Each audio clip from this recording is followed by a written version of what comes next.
पाकिस्तान और IMF के दरमियान आज मुज़ाकरात का आखिरी रोज़ होगा। मौशी और मालियाती पॉलिसीज़ की याददाश्त के मुसवदे को हतमी शक्ल दी जाएगी। IMF का एग्जीक्यूटिव बोर्ड अप्रैल में आखिरी किस्त की मंजूरी देगा। IMF और आलमी बैंक के सालाना इजलास 15 अप्रैल से वाशिंगटन में होंगे। पाकिस्तान की जानिब से नए और बड़े कर्ज प्रोग्राम के लिए दरख्वास्त दी जाएगी।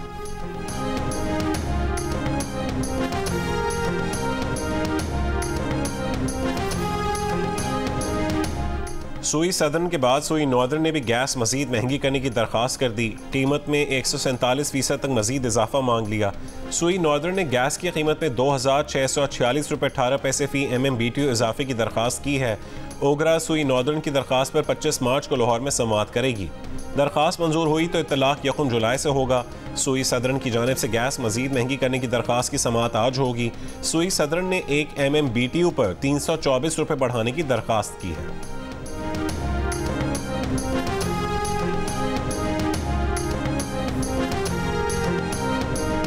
साइफर केस में सजा के खिलाफ बानी PTI और शाह महमूद कुरैशी की अपीलों पर समाअत आज इस्लामाबाद हाई कोर्ट में होगी। अदालत ने गुज़श्ता समाअत पर अपीलों को नाकाबिल समाअत करार देने की FIA की इस्तदा मुस्तरद कर दी थी। मुखला आज से दलाइल का आगाज करेंगे।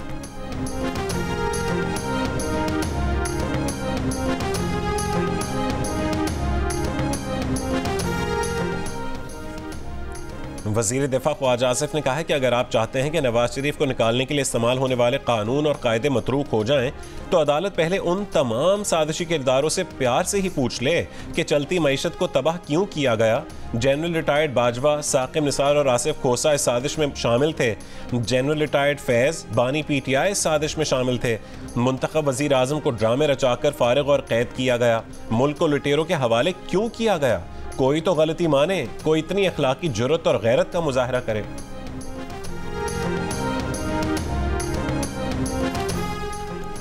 जर्मनी में कत्ल किए गए फ़हीमुद्दीन की मैयत कराची पहुंचा दी गई। मकतूल के भाई वजीउद्दीन ने कहा कि फ़हीमुद्दीन 1992 से फैमिली के साथ जर्मनी में रिहाइश पजीर थे। फ़हीमुद्दीन को छुरी के वार करके कत्ल किया गया। दावा किया कि कातिल नफ्सियाती मरीज नहीं बल्कि टैक्सी ड्राइवर था। कहा किसी को भी नफ्सियाती करार देकर बरी नहीं करना चाहिए। मकतूल फ़हीम की नमाज जनाजा बाद नमाज ज़ोहर फेडरल बी एरिया में अदा की जाएगी।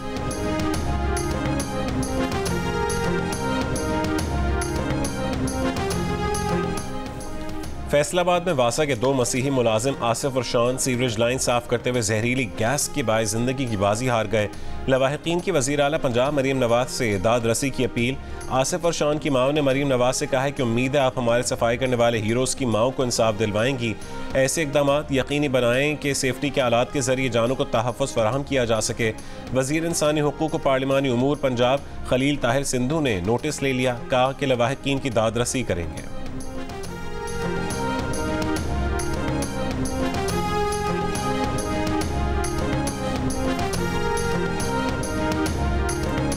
सदर व्लादिमीर पुतिन ने 87% वोटों के साथ रूसी सदारती इंतखाब जीत लिया। सदर पुतिन ने कहा कि उनकी जीत रूस को मजीद मजबूत बना देगी। रूस में इंतखाबी निज़ाम अमरीका से ज़्यादा शफाफ है। अमरीका समेत मगरिब में कोई जमहूरियत नहीं। सदर पुतिन ने आलमी उफ़क़ पर कामयाबी पर चीन की तारीफ की। कहा चीन और रूस के दरमियान पायदार ताल्लुकात मुस्तक़बिल में मजीद मजबूत होंगे।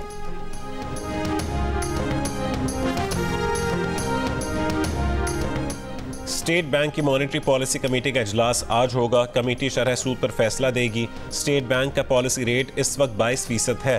मालियाती शोबे की अक्सरियत शरह सूद 22% पर बरकरार रहने, जबकि कुछ माहिरीन 1% कमी की तवक्को कर रहे हैं।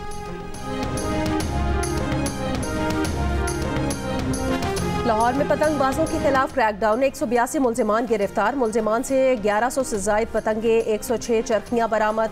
DIG ऑपरेशंस के मुताबिक सहरो इफ्तार में भी लाहौर की बुलंद इमारतों पर इंसदाद पतंगबाजी टीमें ड्यूटी दे रही हैं। कराची के शहरियों ने ट्रैफिक पुलिस पर टारगेटेड चालान के नाम पर पैसे बटोरने का इल्जाम लगा दिया। शहरियों का कहना है कि ट्रैफिक पुलिस एहलकार रोकते हैं, कानूनी चालान से डराकर 100-200 रुपए पकड़ लेते हैं, साथ कच्ची पर्ची भी थमा देते हैं। कहते हैं कि आगे कोई एहलकार पूछे तो कहना कि पीछे चालान दे आया हूँ। शहरियों ने शिकायत की कि ट्रकों, डंपरों और हैवी ट्रैफिक को कोई नहीं पूछता। डीआईजी ट्रैफिक इकबाल दारा ने इल्जामात की तरदीद कर दी। कहा कि चालान की कोई झूठी पर्ची नहीं दी जाती। अवाम रिश्वत लेने वालों के बारे में हेल्पलाइन 1915 पर बताएं। ट्रैफिक पुलिस ना अपनी मर्जी से चालान करती है और ना ही कोई टारगेट दिया जाता है। चालान से मिलने वाली रकम हुकूमती खजाने में जमा होती है।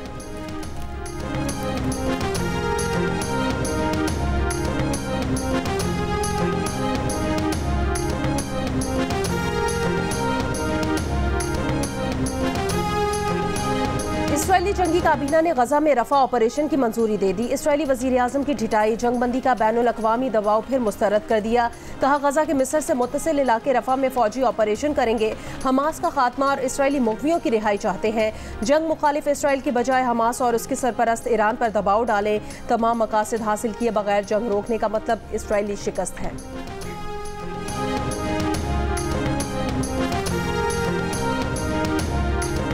इसराइली फौज की गजा के रिहायशी इलाकों पर बमबारी जारी। मजीद 90 फ़लस्तीनी शहीद। अल-कुद्स ब्रिगेड्स ने इसराइली ड्रोन मार गिराया। 4 महीने बाद जनूबी गजा से इमदादी सामान के 13 ट्रक बहिफाजत शुमाली गजा पहुंच गए।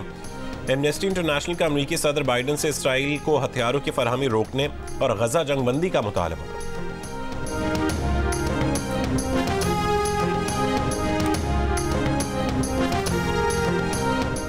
रमज़ान के पहले हफ्ते में मस्जिद नबी सल्लल्लाहु अलैहि वसल्लम में आने वाले ज़ायरीन की तादाद 50 लाख से ज़ायद हो गई। हरमैन शरीफैन इंतज़ामिया के मुताबिक एक हफ्ते में 52,25,231 ज़ायरीन मस्जिद नबी सल्लल्लाहु अलैहि वसल्लम आए। 41,04,878 ज़ायरीन ने रोज़ा रसूल पर सलाम पेश किया।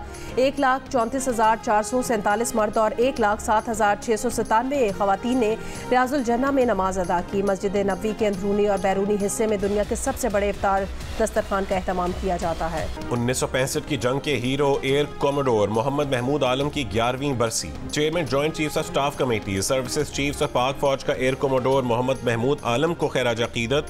एयर कोमोडोर MM आलम ने 1965 की जंग में 1 मिनट से भी कम वक्त में भारतीय फजाई के 5 जेट तैयारों को मार गिराया था। उनका ये रिकॉर्ड आज तक नाकाबिल शिकस्त है। जंगी हीरो को 1965 की जंग में शानदार कारकर्दगी पर सितारे जुर्रत से नवाजा गया।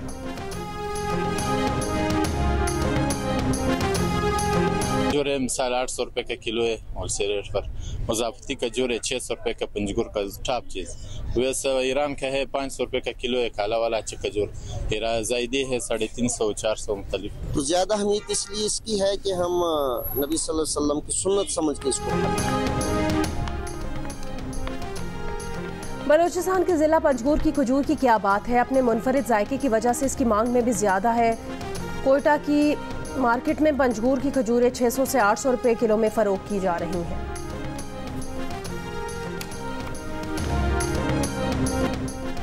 और HPL PSL 9 का चैंपियन कौन होगा। इस्लामाबाद यूनाइटेड और मुल्तान सुल्तान्स आज टाइटल के लिए मुकाबला करेंगी।